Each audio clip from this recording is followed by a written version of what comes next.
देखिए बच्चों, पिछले वीडियो में हम लोगों ने यूनिट नंबर 11 अल्कोहल, फिनॉल और ईथर शुरू कर दी थी, जिसमें हम लोगों ने इनके वर्गीकरण के बारे में पढ़ा, नाम पद्धति के बारे में अध्ययन किया और साथ ही साथ हम लोगों ने क्रियात्मक समूह की संरचना के बारे में भी पढ़ा।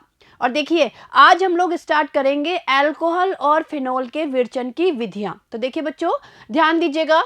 सबसे पहले हम लोग पढ़ेंगे अल्कोहल के विरचन की विधियां, यानी अल्कोहल हम लोग किस किस तरीके से बना सकते हैं। तो देखिए, यहाँ पे 3 विधियां हैं। हम 3 तरीके से अल्कोहल के विरचन की विधियों को पढ़ेंगे।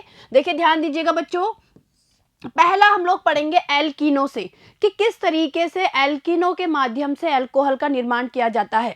दूसरा हम लोग पढ़ेंगे कार्बोनिल यौगिकों से और तीसरा हम लोग पढ़ेंगे ग्रिग्नार्ड अभिकर्मकों से। यानी इन तीनों तरीकों से किस तरीके से हम अल्कोहल का निर्माण कर सकते हैं, उसके बारे में हम यहाँ पे अध्ययन करेंगे। तो देखिए ध्यान दीजिएगा।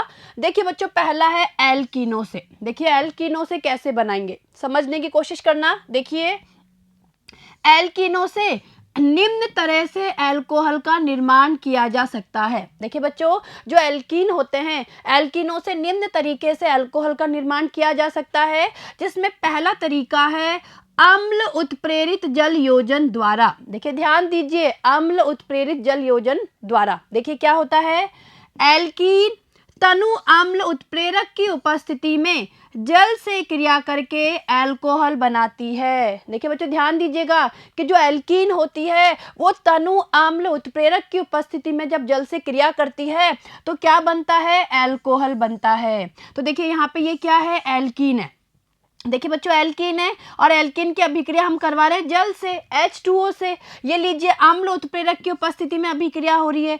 क्या होगा, यहाँ पे योगात्मक अभिक्रिया होगी। यानी योगात्मक अभिक्रिया कैसे होगी, एल्कीन का पाई बॉन्ड टूटेगा, 2 सिग्मा बॉन्ड बनेंगे और एक कार्बन से जुड़ जाएगा H और एक कार्बन से जुड़ जाएगा OH। ठीक है, और लीजिए क्या बन गया, हमारा अल्कोहल का यहाँ पे क्या हो गया, निर्माण हो गया। ठीक है, तो ये आपको समझ में आया कि जब एल्कीन की अभिक्रिया अम्ल उत्प्रेरक की उपस्थिति में जल के साथ करवाई जाती है तो किसका निर्माण होता है, अल्कोहल का निर्माण होता है। ठीक है, चलिए आगे चलते हैं। अब देखिए, असम्मित एल्कीन पर योग मार्कोनिकॉफ नियमानुसार होता है। अब देखिए बच्चों, अगर वहां पे असम्मित एल्कीन है, और देखिए सम्मित एल्कीन और असम्मित एल्कीन के बारे में मैंने आपको बहुत अच्छे से समझाया हुआ है। तो देखिए क्या है कि अगर असम्मित एल्कीन होती है तो योग किस अनुसार होता है, मार्कोनिकॉफ नियमानुसार वहां पे योग होता है। यानी कहने का मतलब है कि किसी असम्मित एल्कीन की अभिक्रिया, देखिए बच्चों ध्यान दीजिएगा, जब किसी असम्मित एल्कीन की अभिक्रिया जल के साथ करवाई जाती है अम्ल की उपस्थिति में, तो देखिए इस तरीके से उत्पाद का निर्माण होता है। यहाँ पे H तो जुड़ता है इस कार्बन पे और OH जुड़ता है इस कार्बन पे। यानी कहने का मतलब है कि असम्मित एल्कीन पे जो योग होता है वो मार्कोनिकॉफ नियम के अनुसार होता है। ठीक है, चलिए आगे आगे देखिए।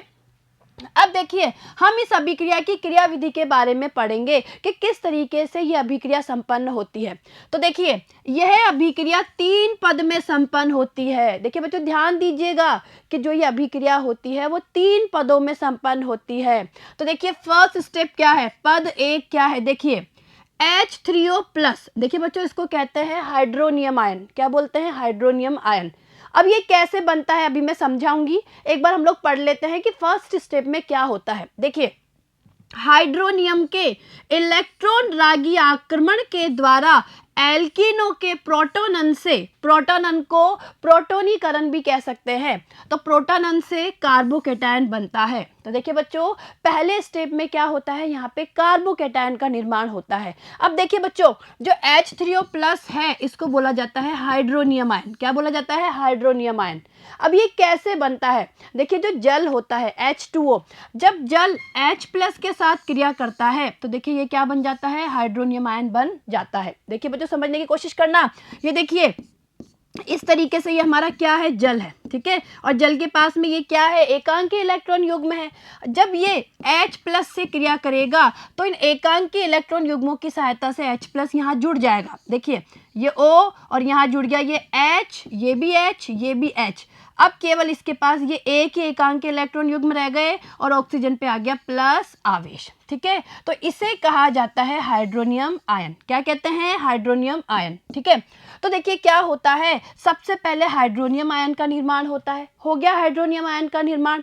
अब क्या होता है, जो ये हाइड्रोनियम आयन है इसके इलेक्ट्रॉन रागी आक्रमण के द्वारा, यानी क्या होता है, एल्किनों पर इसका इलेक्ट्रॉन रागी आक्रमण होता है और उसके द्वारा कार्बोकैटायन का निर्माण होता है। तो देखिए समझने की कोशिश करना, ये एल्कीन है, क्या होगा, सबसे पहले जो H प्लस है, देखिए ध्यान दीजिएगा, हाइड्रोनियम का जो H प्लस है उससे ये एल्कीन जुड़ेगी। कहने का मतलब है जो हाइड्रोनियम आयन है उसका H प्लस एल्कीन से जुड़ेगा। ठीक है, देखिए जैसे ही जुड़ेगा, देखिए इसने इस पे आक्रमण किया, यानी ये H प्लस के रूप में इससे जुड़ेगा और ये देखिए ये बंध के इलेक्ट्रॉन ऑक्सीजन के पास आ गए।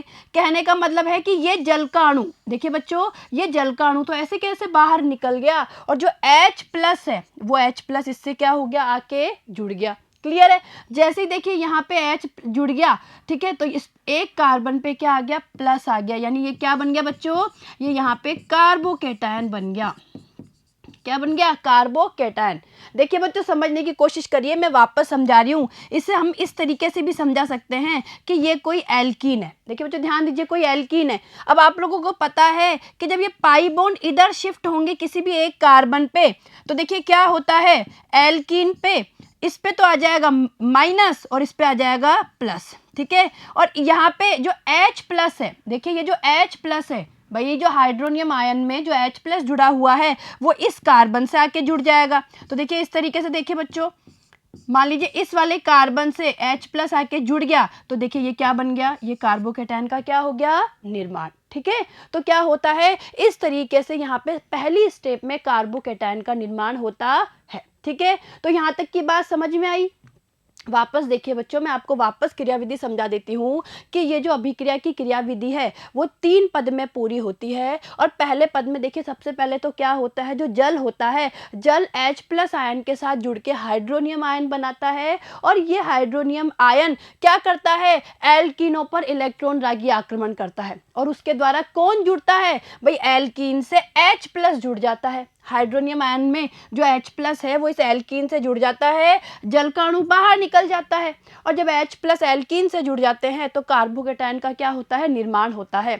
और मैंने आपको इस तरीके से भी समझाया कि इस क्रियाविधि को हम इस तरीके से भी समझ सकते हैं कि ये एल्कीन है, एल्कीन के अगर पाई बंध के इलेक्ट्रॉन इस कार्बन पे आ जाते हैं तो इस कार्बन पे आ जाता है माइनस और इस पे आ जाता है प्लस, और इस माइनस वाले कार्बन से आके कौन जुड़ गया, हाइड्रोजन जुड़ गया। तो देखिए बच्चों किसका निर्माण हो गया, कार्बोकैटायन का निर्माण हो गया। ठीक है, चलिए आगे देखिए। अब दूसरा पद देखिए, दूसरे पद में क्या होता है, कार्बोकैटायन पर जल का नाभिक रागी आक्रमण होता है। अब देखिए बच्चों ध्यान दीजिए, भाई यहाँ पे एक तो कार्बोकैटायन बना और जल बना, तो ये जो जल है ये इस पे नाभिक रागी आक्रमण करेगा। और देखिए ध्यान दीजिए, जब ये नाभिक रागी आक्रमण करेगा, भाई जल जब कार्बोकैटायन पे नाभिक रागी आक्रमण करेगा तो किधर से करेगा, अपने ऑक्सीजन की तरफ से करेगा। ठीक है, क्योंकि हमें पता है कि H2O में जो ऑक्सीजन है वो ही नाभिक रागी केंद्र की तरह कार्य करता है, तो इधर से इस पे आक्रमण करेगा और देखिए ऑक्सीजन की तरफ से जल यहाँ इस कार्बन से जुड़ जाता है। देखिए बच्चों ध्यान दीजिए, ऑक्सीजन की तरफ से जो जल है वो इस कार्बन से जुड़ गया, देखिए इस कार्बन से जुड़ गया और ये OHH बन गया। ठीक है, और अब ऑक्सीजन पे, भाई ऑक्सीजन ने अपने एकांकी इलेक्ट्रॉन युग्म की तरफ से यहाँ पे आक्रमण किया है, तो अब ऑक्सीजन पे क्या आ गया, प्लस आवेश आ गया। ठीक है, तो इस तरीके से क्या हुआ, कार्बोकैटायन पर जल का नाभिक रागी आक्रमण हो गया और इस तरीके से एक मध्य उत्पाद का क्या हो गया, निर्माण। ठीक है, सेकंड स्टेप हो गई। आगे देखिए, अब थर्ड स्टेप में होता है वी प्रोटोनन। देखिए बच्चों, वी प्रोटोनन को हम वी प्रोटोनीकरण भी कह सकते हैं। देखिए क्या होता है, वी प्रोटोनीकरण में जो ये बना है, जो ये मध्य उत्पाद बना है, इसमें से यहाँ से H प्लस निकल जाता है। तो देखिए बच्चों समझने की कोशिश करिए, पद 3 में क्या होता है, वी प्रोटोनन, जिससे एल्कोहल बनता है। तो देखिए यहाँ पे आप समझेंगे, देखिए इस अणु को देखिए, यहाँ पे इस अणु में जो H प्लस है, यहाँ से जो H है वो प्लस के रूप में बाहर निकल जाता है और वो किसके द्वारा निकलता है, जल के द्वारा। यानी कहने का मतलब है कि जल के द्वारा इस H प्लस को निकाल लिया जाता है, यह हाइड्रोनियम आयन अलग हो जाता है, यानी हाइड्रोनियम आयन बन जाता है। और देखिए यहाँ पे इस कार्बन से एक तो जुड़ जाता है H और एक जुड़ जाता है ये OH। तो आप ध्यान से देखेंगे तो इस तरीके से देखिए हमारे अल्कोहल का क्या हो गया, निर्माण हो गया। ठीक है, तो देखिए बच्चों ये क्रियाविधि आपको बहुत अच्छे से समझ में आई होगी कि किस तरीके से 3 स्टेप में होता है। पहले कार्बोकैटायन का निर्माण होता है, फिर कार्बोकैटायन पे जल का नाभिक रागीय आक्रमण होता है और लास्ट में वी प्रोटोनन होता है जिसके द्वारा हमें अल्कोहल प्राप्त होती है। ठीक है, चलिए आगे देखते हैं। अब देखिए दूसरी अभिक्रिया क्या है, हाइड्रोबोरानन ऑक्सीकरण के द्वारा। देखिए बच्चों ध्यान दीजिए, बहुत इंपॉर्टेंट अभिक्रिया है और एग्जाम में पूछी जाती है, ज़्यादातर ये पूछी जाती है कि हाइड्रोबोरोनीकरण, इसे हाइड्रोबोरोनीकरण भी कह सकते हैं। तो देखिए परीक्षा में पूछा जाता है कि हाइड्रोबोरोनीकरण ऑक्सीकरण क्रियाविधि के द्वारा किस तरीके से अल्कोहल का निर्माण किया जाता है। तो देखिए ध्यान से समझने की कोशिश करना। देखिए बच्चों एल्कीन की अभिक्रिया डाइबोरेन, देखिए बच्चों इसे डाइबोरेन कहते हैं, इसे हम ऐसे भी लिख सकते हैं B2H6। ठीक है, और देखिए बच्चों डाइबोरेन में क्या होता है, BH3, जो BH3 है उसके 2 अणु आपस में जुड़े रहते हैं, ये डाइबोरेन है। तो देखिए एल्कीन की अभिक्रिया डाइबोरेन से करवाने पर एक योगज उत्पाद बनता है, कौन सा, ट्राई एल्किल बोरेन। देखिए बच्चों जब एल्कीन की अभिक्रिया डाइबोरेन से करवाते हैं तो सबसे पहले एक योगज उत्पाद बनता है, योग उत्पाद बनता है और वो है ट्राई एल्किल बोरेन। क्या बनता है, ट्राई एल्किल बोरेन बनता है, जो जलीय NaOH की उपस्थिति में हाइड्रोजन पेरोक्साइड द्वारा ऑक्सीकृत होकर अल्कोहल देते हैं। तो देखिए बच्चों जो योग उत्पाद बना ट्राई एल्किल बोरेन, वो जलीय NaOH की उपस्थिति में हाइड्रोजन पेरोक्साइड के द्वारा ऑक्सीकरण करने पर किस में बदल जाता है, अल्कोहल में।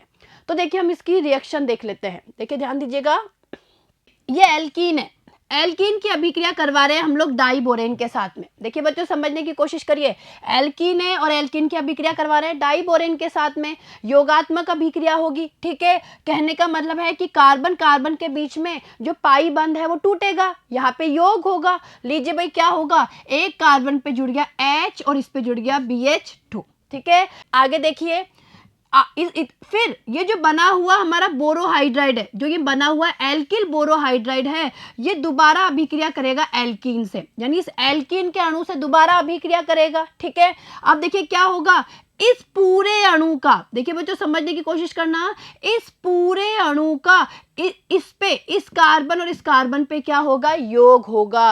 यानी कहने का मतलब है कि इस कार्बन पे तो जुड़ जाएगा क्या, H। देखिए बच्चों इस कार्बन पे तो जुड़ जाएगा H और इस कार्बन से ये है CH3 CH2 CH2B, ये समूह जुड़ जाएगा इस वाले कार्बन से। ठीक है, यानी कहने का मतलब है अब बनेगा डाई एल्किल बोरेन। क्या बनेगा, डाई एल्किल बोरेन बनेगा। ये डाई एल्किल बोरेन दोबारा एल्कीन से अभिक्रिया करेगा।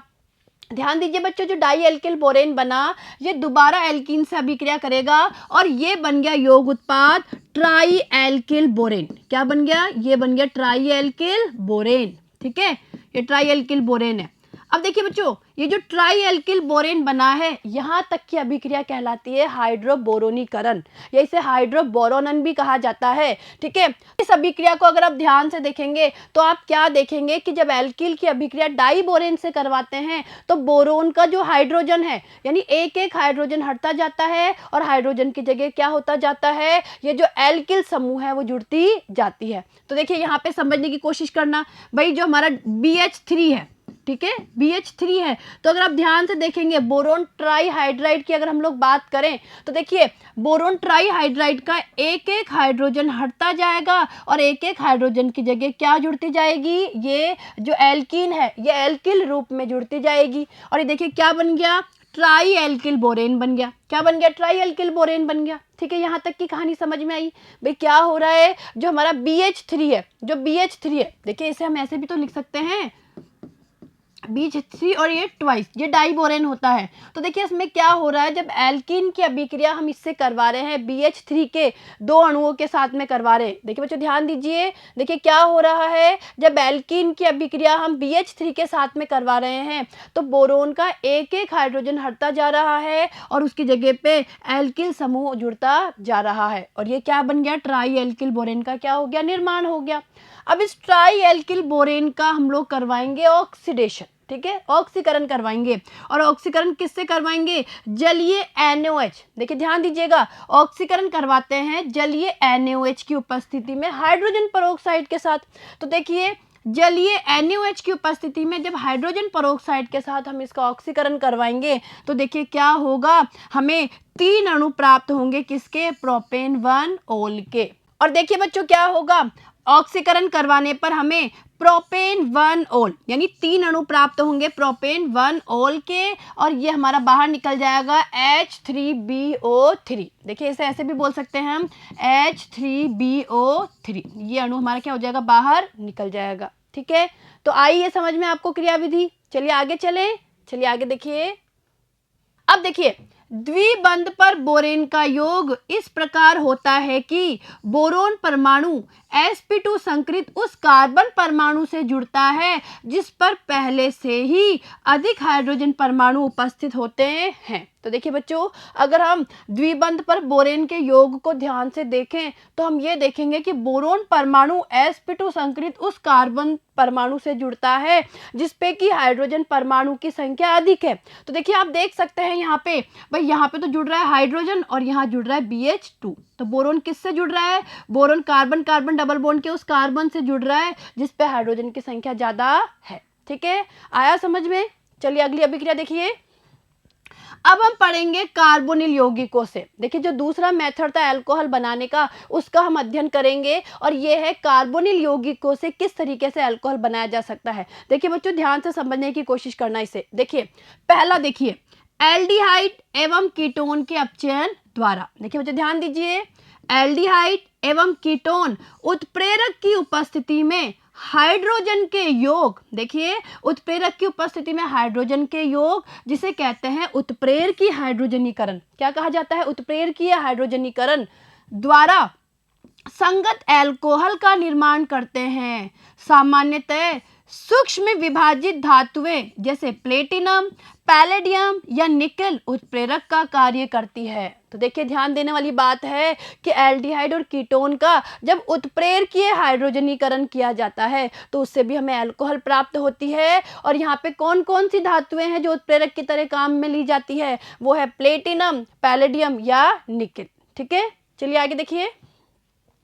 एल्डिहाइड एवं कीटोन का अपचयन LiAlH4 एवं NaBH4 द्वारा करवाने पर भी अल्कोहल का निर्माण होता है। अब देखिए बच्चों ध्यान दीजिए कि अगर हम अपचयन इन दोनों रिएजेंट के द्वारा करवाते हैं, यानी कहने का मतलब है कि एल्डिहाइड और कीटोन का अपचयन अगर LiAlH4 इसे कहा जाता है लिथियम एल्यूमिनियम हाइड्राइड, ठीक है, और NaBH4 इसे कहा जाता है सोडियम बोरोहाइड्राइड। यानी कहने का मतलब है कि अगर हम एल्डिहाइड और कीटोन का अपचयन इन दोनों के द्वारा करवाते हैं तब भी हमें क्या प्राप्त होती है? अल्कोहल प्राप्त होती है। तो देखिए बच्चों यहाँ पे देखिए ये क्या है? एल्डिहाइड है। एल्डिहाइड का देखिए ये उदाहरण तो है उत्प्रेरकीय हाइड्रोजनीकरण का। ठीक है, तो देखिए एल्डिहाइड का जो पैलेडियम उत्प्रेरक की उपस्थिति में जब ये हाइड्रोजन के साथ क्रिया कर रहा है, उत्प्रेरकीय हाइड्रोजनीकरण हो रहा है और किसका निर्माण हो रहा है? अल्कोहल का। ठीक है, ध्यान से देखिए आप, देखिए एल्डिहाइड है, ये क्या बन रहा है? अल्कोहल बन रहा है। इसे कहते हैं उत्प्रेरकीय हाइड्रोजनीकरण। ठीक है, अब आगे देखिए ये कीटोन है। ये क्या है? कीटोन है। और कीटोन का जो अपचयन कर रहे हैं वो हम सोडियम बोरोहाइड्राइड के द्वारा कर रहे हैं। और देखिए यहाँ पे भी क्या बन रहा है? आप ध्यान से देखेंगे तो यहाँ पे भी अल्कोहल का निर्माण हो रहा है और ये क्या हो गया? अपचयन हो गया। ठीक है, तो आपको दोनों ये अभिक्रियाएं समझ में आई होगी कि किस तरीके से उत्प्रेरकीय हाइड्रोजनीकरण होता है और किस प्रकार से NaBH4 के द्वारा अपचयन होता है। ठीक है, यहाँ तक का हो गया क्लियर? आगे देखिए।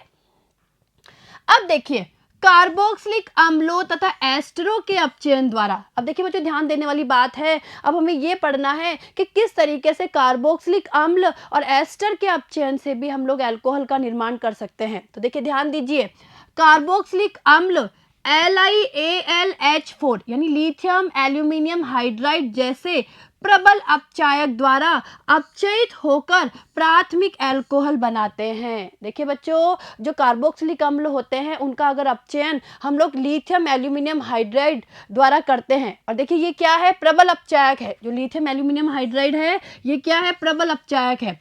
तो इनके द्वारा अगर कार्बोक्सिलिक अम्ल का अपचयन किया जाता है तो हमें प्राथमिक अल्कोहल प्राप्त होते हैं। तो देखिए बच्चों, ये आपको पता होना जरूरी है। तो देखिए इधर कार्बोक्सिलिक अम्ल हो गया। लीजिए भाई, हम इनका क्या कर रहे हैं, लिथियम एल्यूमिनियम हाइड्राइड द्वारा हम इनका क्या कर रहे हैं, अपचयन कर रहे हैं। ठीक है, तो लीजिए भाई, हमें किसका निर्माण हो रहा है, अल्कोहल का निर्माण हो रहा है। ठीक है, चलिए आगे देखिए। एस्टर के उत्प्रेरकीय हाइड्रोजनीकरण से भी अल्कोहल का निर्माण होता है। अब देखिए, जो एस्टर होते हैं, ये एस्टर है, देखिए बच्चों एस्टर है, ये कहा जाता है कि अगर एस्टर का भी उत्प्रेरकीय हाइड्रोजनीकरण होता है, यानी उत्प्रेरक की उपस्थिति में अगर एस्टर की अभिक्रिया हाइड्रोजन के साथ करवाते हैं, तब भी हमें क्या प्राप्त होता है, अल्कोहल प्राप्त होता है। ठीक है, तो आई बात समझ में यहाँ तक कि किस किस तरीके से यहाँ पे अल्कोहल का निर्माण हो सकता है। तो हमने पढ़ा कि एल्डिहाइड और कीटोन के अपचयन से भी निर्माण हो सकता है, और कार्बोक्सिलिक अम्ल और एस्टर का अगर हम अपचयन करते हैं तो उससे भी हमें अल्कोहल प्राप्त हो सकती है। ठीक है, चलिए आगे देखिए। अब तीसरा देखिए, ग्रिग्नार्ड अभिकर्मकों से। देखिए बच्चों, ग्रिग्नार्ड अभिकर्मक से किस प्रकार से अल्कोहल का निर्माण किया जा सकता है। देखिए ध्यान दीजिएगा, ग्रिग्नार्ड अभिकर्मक की अभिक्रिया एल्डिहाइड और कीटोन के साथ करवाने पर अल्कोहल प्राप्त होती है। देखिए, जो ग्रिग्नार्ड अभिकर्मक है उसकी अभिक्रिया अगर एल्डिहाइड के साथ करवाई जाए या कीटोन के साथ करवाई जाए तो हमें क्या प्राप्त होती है, अल्कोहल प्राप्त होती है। और देखिए बच्चों, ग्रिग्नार्ड अभिकर्मक आपको पता है RMgX, ये सूत्र होता है ग्रिग्नार्ड अभिकर्मक का। ठीक है, यहाँ इस पे आपको पता है R पे तो होता है पार्शियली ऋणात्मक यानी आंशिक ऋणावेश, और इस पे होता है आंशिक धनावेश। ठीक है, इसे कहा जाता है एल्किल मैग्नीशियम हैलाइड। देखिए, अगर सामान्य नाम की हम लोग बात करें ग्रिग्नार्ड अभिकर्मक की तो ये होता है एल्किल मैग्नीशियम हैलाइड। ठीक है, ये ग्रिग्नार्ड अभिकर्मक का सामान्य नाम है। तो आगे देखिए, यानी हम ये पढ़ रहे थे कि अगर एल्डिहाइड और कीटोन की अभिक्रिया ग्रिग्नार्ड अभिकर्मक के साथ करवाते हैं तब भी अल्कोहल का निर्माण होता है। चलिए आगे देखिए।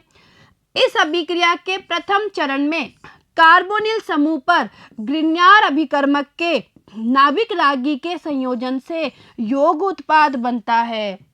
देखिए बच्चों, ध्यान दीजिए भाई, इसके अगर प्रथम पद की हम लोग बात करें तो फर्स्ट स्टेप में क्या होता है, जो एल्डिहाइड और कीटोन का जो कार्बोनिल समूह है, देखिए ये कार्बोनिल समूह होता है C+O, इसे कहा जाता है कार्बोनिल समूह। तो देखिए सबसे पहले क्या होता है, इस कार्बोनिल समूह पर ग्रिग्नार्ड अभिकर्मक के नाभिक रागी का, और देखिए ग्रिग्नार्ड अभिकर्मक का नाभिक रागी कौन है, ये। ठीक है, यानी इस पर ग्रिग्नार्ड अभिकर्मक का जो नाभिक रागी है उस नाभिक रागी का इस पे क्या होता है, आक्रमण होता है, या हम ये कह सकते हैं कि संयोजन होता है, और उससे एक यौग उत्पाद बनता है। यानी सबसे पहले यहाँ पे एक यौग उत्पाद बनता है और जिसके जल अपघटन से अल्कोहल प्राप्त होती है। तो देखिए, जो यौग उत्पाद बनेगा, इस यौग उत्पाद के जल अपघटन के द्वारा ही हमें क्या प्राप्त होती है, अल्कोहल।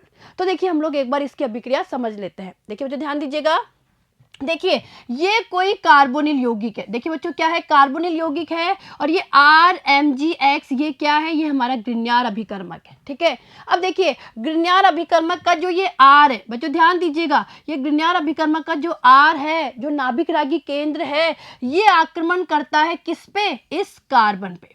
बच्चों समझने की कोशिश करना, ये जो R है जिस पे आंशिक ऋणावेश है, ये इस कार्बन पे आक्रमण करने की कोशिश करता है, और जैसे ये कार्बन पे आक्रमण करने की कोशिश करेगा, कार्बन और ऑक्सीजन के बीच के जो पाई बंध है वो किसके पास शिफ्ट हो जाएंगे, ऑक्सीजन के पास में। ठीक है, देखिए क्या बनेगा, देखिए बच्चे ध्यान दीजिए, यहाँ बनेगा ये CR और O- बन गया भाई, इससे ये बन गया C से R जुड़ गया, देखिए इस कार्बन से ये R जुड़ गया। ठीक है, अब ये O-, देखिए बच्चों इस O- से जुड़ जाता है ये समूह इससे आके जुड़ जाता है, यानी ये जुड़ गया इससे आके MgX, और इस पे होता है प्लस। ठीक है, तो देखिए ये क्या बन गया, ये एक यौग उत्पाद बन गया। देखिए बच्चों ध्यान देखिए, ये यौग उत्पाद बन गया यौग उत्पाद। तो आपने क्या देखा कि इस कार्बन से R जुड़ गया, ये O- और ये जो बचा हुआ MgX है, जो ये समूह है, ये जो धनावेशित समूह ये वाला, ये यूं के यूं ही इस O- से जुड़ गया आके, और ये हमारा यौग उत्पाद बन गया। अब इस योग उत्पाद का हम करवाते हैं जल अपघटन। तो देखिए बच्चों, ये योग उत्पाद का जब जल अपघटन करवाते हैं तो देखिए क्या होता है, एल्कोहल बनता है और ये MgOH बाहर निकल जाता है। तो देखिए बच्चों, समझने की कोशिश करिए कि किस तरीके से जल अपघटन होता है। देखिए ये जो योग उत्पाद बना, ये जल के साथ क्या करता है, क्रिया करता है।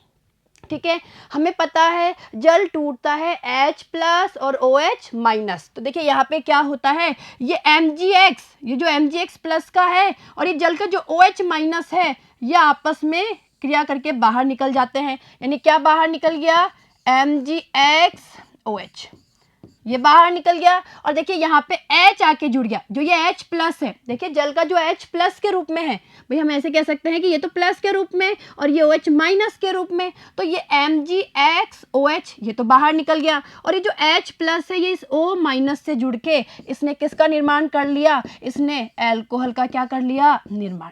ठीक है, तो देखिए बच्चों, इस अभिक्रिया को ध्यान से समझने की कोशिश कीजिए। भाई सबसे पहले ये क्या बनता है, एक योग उत्पाद बनता है। भाई क्या होता है, जो हमारा कार्बोनिल समूह है, कार्बोनिल समूह पर ग्रिग्नार अभिकर्मक के इस R के द्वारा, जो नाभिक स्नेही केंद्र है R, जिसपे कि पार्शियली ऋणावेश होता है, आंशिक ऋणावेश होता है, उसके द्वारा इस कार्बन पे आक्रमण किया जाता है। और कार्बन पे जब आक्रमण किया जाता है तो इनके बीच का जो पाई बंध के इलेक्ट्रॉन है वो ऑक्सीजन की तरफ शिफ्ट हो जाते हैं। ठीक है, तो देखिए इस तरीके से योग उत्पाद बनता है और यहाँ पे O- पे MgX आके जुड़ जाता है। ठीक है, अब इस योग उत्पाद का जल अपघटन करवाएंगे जल के साथ में। तो देखिए MgXOH ये तो अलग निकल गया और यहाँ पे O से ये H+, जो जल का H+ है वो जुड़ गया और हमारे एल्कोहल का क्या हो गया, निर्माण। ठीक है, तो समझ में आई आपको ये क्रिया विधि कि किस तरीके से ग्रिग्नार अभिकर्मक कार्बोनिल यौगिकों के साथ में अभिक्रिया करता है। ठीक है, अब हम और पढ़ लेते हैं इसके बारे में। देखिए आगे, अब देखिए उदाहरण, देखिए बच्चों यहाँ पे समझने की कोशिश करना। उदाहरण, सबसे पहले हम बात कर रहे हैं फॉर्मेल्डिहाइड के बारे में। देखिए बच्चों, इसे फॉर्मेल्डिहाइड कहा जाता है। देखिए इसे हम ऐसे भी लिख सकते हैं HC+OH। ठीक है, इसे हम ऐसे भी लिख सकते हैं फॉर्मेल्डिहाइड। देखिए बच्चों, फॉर्मेल्डिहाइड की अभिक्रिया करवा रहे हैं ग्रिग्नार अभिकर्मक के साथ में, RMgX के साथ में। देखिए इसकी अभिक्रिया RMgX के साथ करवा रहे हैं, RMgX। ठीक है, इस पे आंशिक ऋणावेश, इस पे आंशिक धनावेश।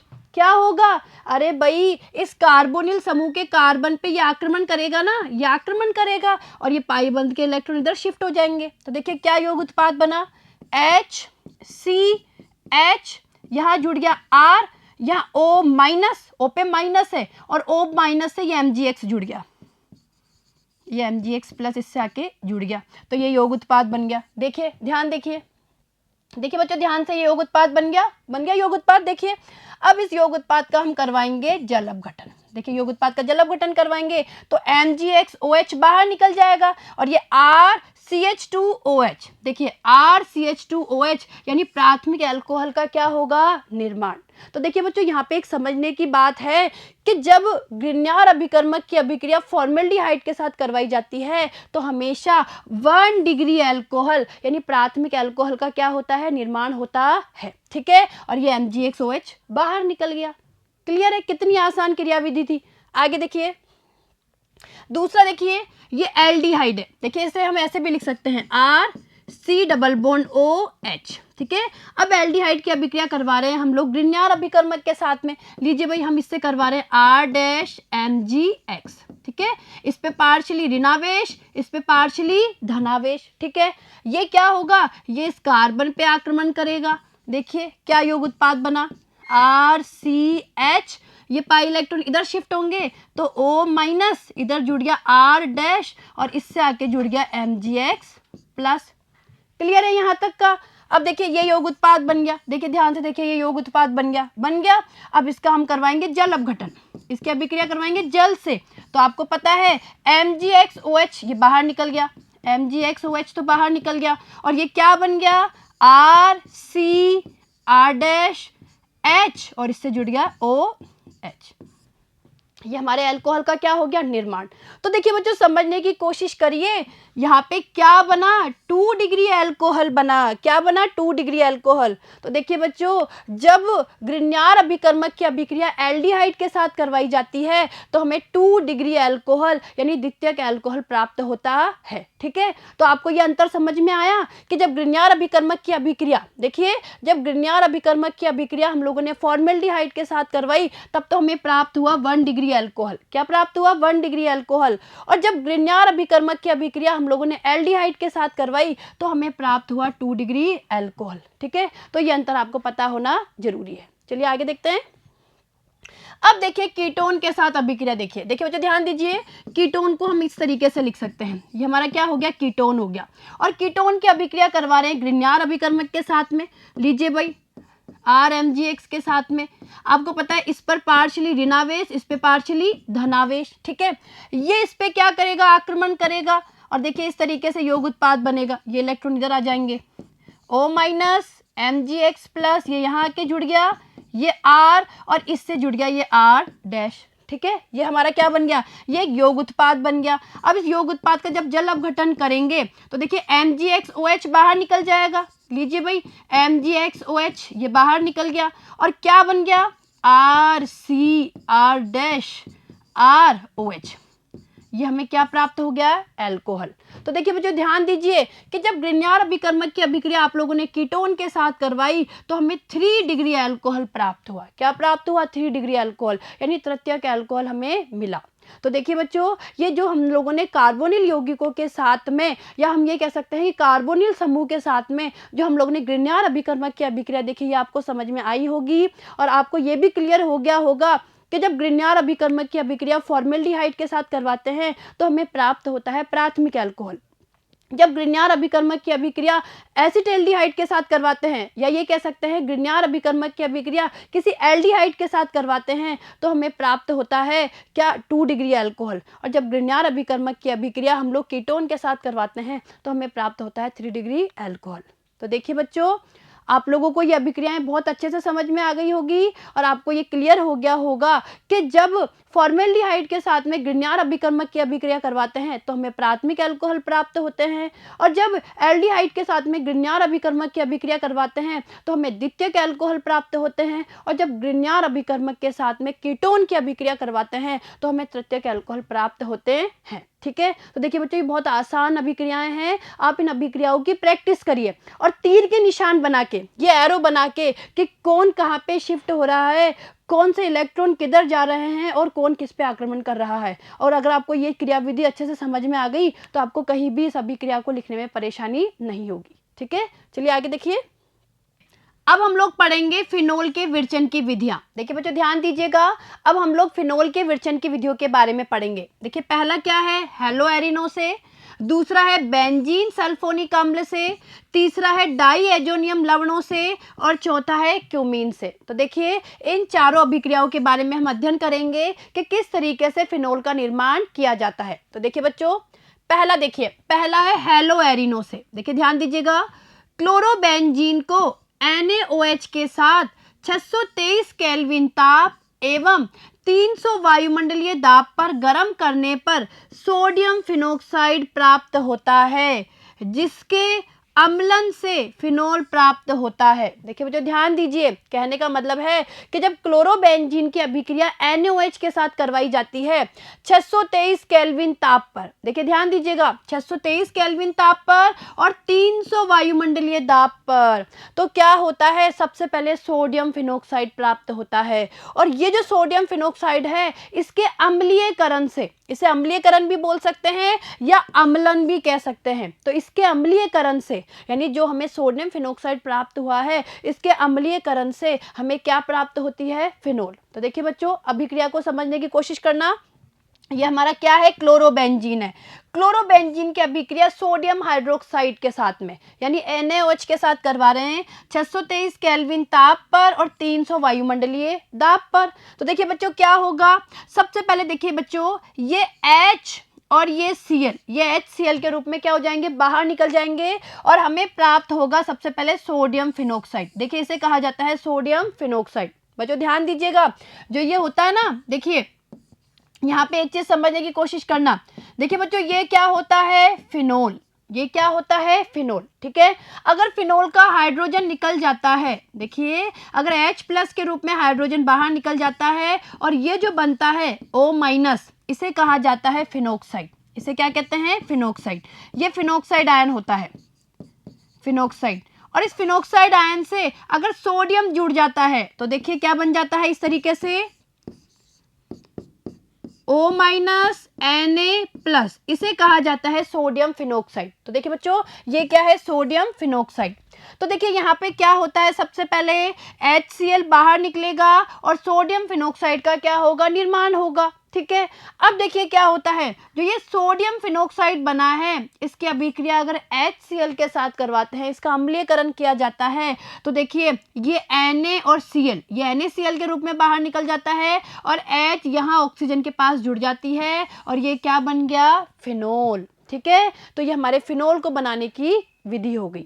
चलें आगे, चलिए दूसरा देखिए, बेंजीन सल्फोनिक अम्ल से, यानी बेंजीन सल्फोनिक अम्ल से कैसे फिनोल बनाएंगे? तो देखिए बेंजीन का ओलियम द्वारा सल्फोनेशन किया जाता है तो सल्फोनिक अम्ल बनता है। भाई देखिए बच्चों, हम लोगों को पता है ये कि जब बेंजीन की अभिक्रिया हम लोग सांद्र H2SO4 और SO3 के मिक्सचर के साथ करवाते हैं, जिसे ओलियम कहा जाता है, तो हमें क्या प्राप्त होता है? सल्फोनिक अम्ल प्राप्त होता है। ठीक है, और जब जिसे NaOH के साथ गर्म करने पर सोडियम फिनोक्साइड प्राप्त होता है। तो देखिए बच्चों, क्या है? जो ये हमें सल्फोनिक अम्ल मिला, जो ये बेंजीन सल्फोनिक अम्ल बना मिला, जो ये हमें बेंजीन सल्फोनिक अम्ल मिला, इसे NaOH के साथ अगर गर्म करते हैं तो हमें क्या प्राप्त होता है? सबसे पहले सोडियम फिनोक्साइड प्राप्त होती है और ये सोडियम फिनोक्साइड अम्लीयकरण से फिनोल में बदल जाती है। तो देखिए, जिसके अम्लन से फिनोल प्राप्त हो जाती है, यानी पहले इसको NaOH की उपस्थिति में हम लोगों ने गर्म किया,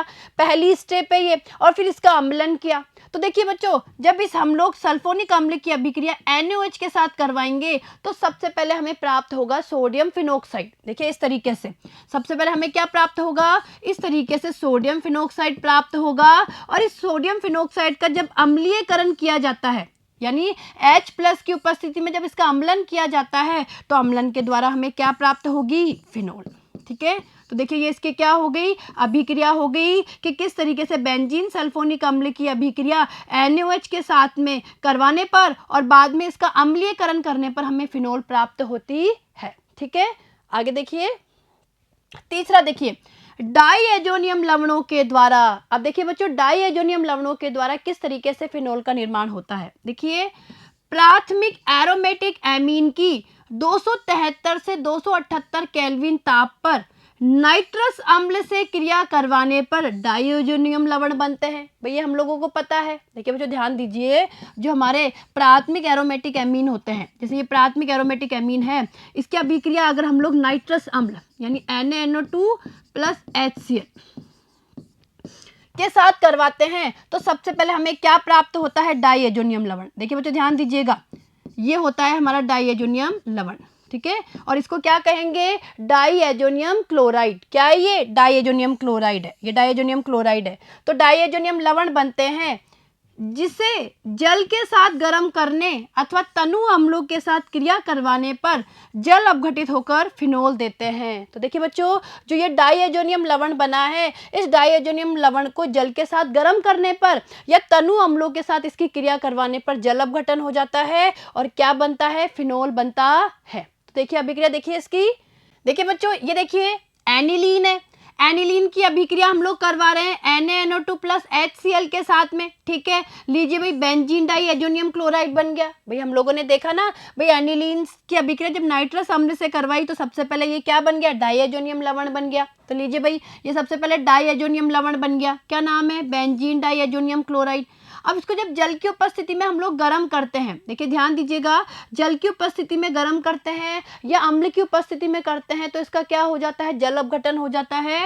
और देखिए बच्चों, ये N2 अलग निकल जाएगी। ठीक है, और ये देखिए HCl, देखिए यहाँ पे अगर आप देखेंगे तो जल ये होता है HOH, H+ का और OH- का, तो ये HCl ये HCl के रूप में ये बाहर निकल गई, भैया N2 बाहर निकल गई, ये HCl बाहर निकल गया और ये OH समूह यहाँ आके जुड़ जाता है और ये हमारा क्या बन गया, फिनोल। क्या बन गया, फिनोल का निर्माण हो गया। तो कितनी आसान अभिक्रिया है ये, ठीक है। आगे देखिए, क्यूमीन से, देखिए बच्चों क्यूमीन से कैसे फिनोल बनाएंगे। क्यूमीन यानी आइसोप्रोपिल बेंजीन। देखिए बच्चों क्यूमीन किसे कहते हैं, आइसोप्रोपिल बेंजीन को। देखिए समझने की कोशिश करना, ये जो समूह होता है, देखिए जो मैं ये समूह बना रही हूं इसे कहते हैं आइसोप्रोपिल समूह, ठीक है। अगर इससे यहाँ जुड़ जाती है बेंजीन, क्या जुड़ जाती है, बेंजीन, तो इसे कहते हैं आइसोप्रोपिल बेंजीन। तो देखिए इसे क्यूमीन भी कहा जाता है, और क्या कहते हैं इसे, क्यूमीन। तो देखिए बच्चों ध्यान दीजिए, क्यूमीन यानी आइसोप्रोपिल बेंजीन को वायु की उपस्थिति में क्यूमीन हाइड्रोपरोक्साइड में ऑक्सीकृत कर लिया जाता है, ठीक है। यानी सबसे पहले जो क्यूमीन है इसको ऑक्सीजन के साथ गर्म करके या ऑक्सीजन के साथ इसकी अभिक्रिया करवा के इसको बदल लेते हैं क्यूमीन हाइड्रोपरोक्साइड में। तो देखिए क्या होता है, जब क्यूमीन की अभिक्रिया ऑक्सीजन के साथ करवाई जाती है तो इस कार्बन और हाइड्रोजन के बीच में ऑक्सीजन आ जाती है। तो देखिए इस तरीके से, देखिए CH3C और यहाँ पे क्या आ जाएगी, ये ऑक्सीजन, ठीक है। और इस तरीके से क्यूमीन हाइड्रोपरोक्साइड का क्या होगा, निर्माण। ये बन गया क्यूमीन हाइड्रोपरोक्साइड, ठीक है। आगे देखिए, जिसकी तनु अम्ल के साथ क्रिया करवाने पर फिनोल तथा एसीटोन का निर्माण होता है। तो देखिए बच्चों, जो ये हमारा क्यूमीन हाइड्रोपरोक्साइड बना है, इसके अगर तनु अम्ल के साथ क्रिया करवाई जाती है तो एक तो निर्माण होता है फिनोल का और क्या बनता है, एसीटोन। तो देखिए आगे हम इसकी अभिक्रिया समझ लेते हैं। देखिए ये क्या है, क्यूमीन है, ये क्यूमीन है, ठीक है। क्यूमीन की अभिक्रिया हमने ऑक्सीजन से करवाई। लीजिए भाई, इस कार्बन और हाइड्रोजन के बीच में ये दोनों ऑक्सीजन आ गई, ये O2 ऑक्सीजन इंसर्ट हो गई, ये बन गया क्यूमीन हाइड्रोपरोक्साइड। क्लियर है। अब क्यूमीन हाइड्रोपरोक्साइड के जब हम लोग अम्ल की उपस्थिति में जल अपघटन करवा रहे हैं तो एक तो हमें प्राप्त होता है फिनोल और एक हमें प्राप्त होती है क्या, एसीटोन, ठीक है। तो इस तरीके से हम क्यूमीन के द्वारा भी फिनोल का क्या कर सकते हैं, निर्माण कर सकते हैं। अब देखिए बच्चों, ये जो अभिक्रिया है, इस अभिक्रिया की क्रियाविधि आपके सिलेबस में नहीं है, लेकिन मैं आपको ये समझाना चाहती हूँ कि किस तरीके से क्यूमीन हाइड्रोपरोक्साइड से फिनोल का और एसीटोन का निर्माण होता है। तो देखिए समझने की कोशिश करना। देखिए बच्चों, देखिए यहाँ पे देखिए,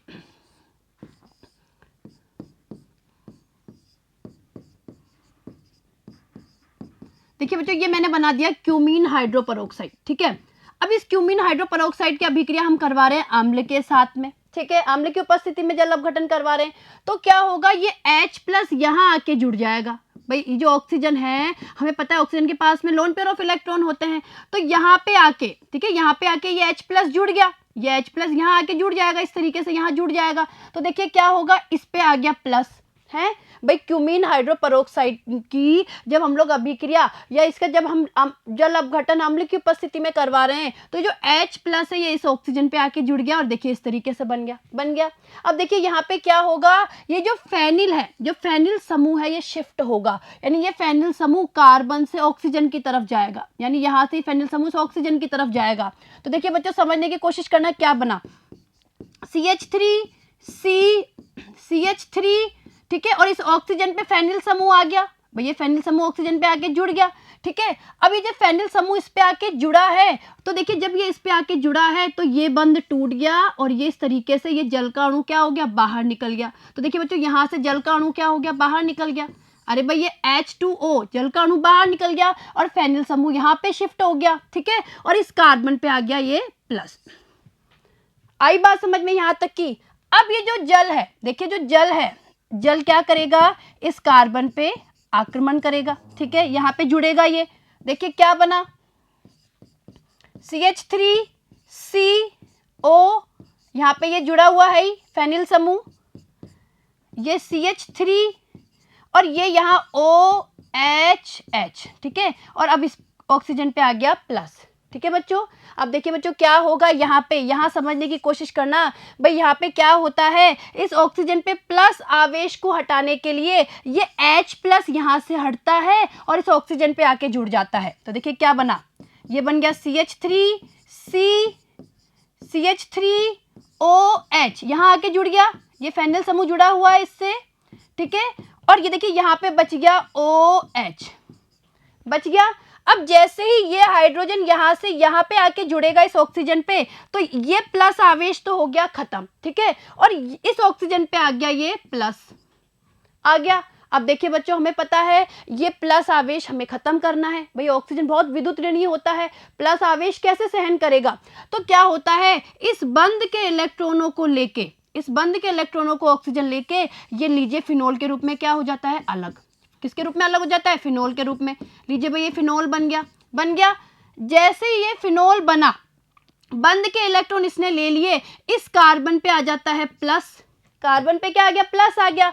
और अब देखिए बच्चों क्या होता है, यहाँ से हाइड्रोजन बाहर निकल जाती है H प्लस के रूप में, और ऑक्सीजन पे आता है माइनस, और ये प्लस माइनस बना लेते हैं बंद, और ये इस तरीके से हमारे निर्माण हो जाता है किसका, एसीटोन का। किसका निर्माण हो गया, एसीटोन का, ठीक है। तो देखिए ये क्रियाविधि आपको समझ में आई होगी कि किस तरीके से यहाँ पे फेनिल समूह का कार्बन से ऑक्सीजन पे, देखिए कार्बन से ऑक्सीजन पे शिफ्टिंग होती है, यानी फेनिल समूह शिफ्ट होता है, और देखिए यहाँ पे क्यूमीन हाइड्रोपरोक्साइड से हमें फिनोल का और एसीटोन का निर्माण होता है, ठीक है।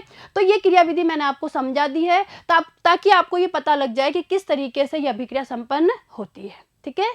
तो देखिए बच्चों, आज हम लोगों ने क्या पढ़ा, हम लोगों ने अल्कोहल और फिनोलों के विरचन की विधियां पढ़ी। देखिए बच्चों, इन अभिक्रियाओं को आप पढ़िए, इनको याद करिए, और जहां समझने की जरूरत है वहां इसे समझने की कोशिश करिए। और देखिए इन अभिक्रियाओं को जितना आप लिखेंगे उतना ही आपको ये समझ में भी आएगी और याद भी होगी, ठीक है। अब देखिए बच्चों, इसके आगे आने वाले वीडियो में हम लोग अल्कोहल और फिनोल के भौतिक एवं रासायनिक गुणों के ऊपर चर्चा करेंगे, ठीक है। धन्यवाद।